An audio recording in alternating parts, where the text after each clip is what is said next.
സ്വർണത്തിന് വില കൂടി വരികയാണല്ലേ. അപ്പോൾ 7000 8000 ഉള്ള കാലത്ത് വിറ്റോലൊക്കെ ഇപ്പോൾ പഠിച്ചോനെ അന്നൊക്കെ എന്തിനാണ് വിറ്റത്, അത് വെച്ചിരുന്നെങ്കിൽ എത്ര കിട്ടുമായിരുന്നു.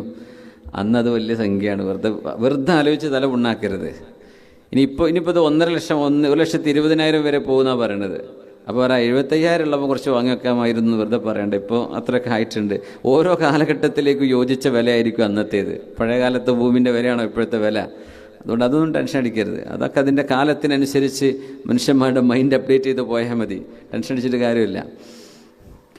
20 കൊല്ലം മുമ്പുള്ള മനുഷ്യന്മാരാണോ നമ്മൾ? മാറ്റങ്ങളുണ്ടായില്ലേ എന്ന പോലെ സാധനങ്ങൾക്ക് മാറ്റങ്ങളുണ്ടാവും. അപ്പോൾ സ്വർണത്തിൻ്റെ വില കൂടുക. ഖിയാമത്ത് നാളിനോട് അടുക്കുമ്പോൾ നബി സല്ലല്ലാഹു അലൈഹി വസല്ലം ഈ ഫുറാത്തിലെ യൂഫ്രട്ടീസിലെ സ്വർണം കണ്ടെത്തപ്പെട്ട് കഴിഞ്ഞാൽ ലോകത്ത് വലിയ ഇൻഫ്ലേഷൻ വരും. കാശ് മനുഷ്യന്മാർക്ക് വേണ്ട, സ്വർണം കൊടുത്താൽ വേണ്ട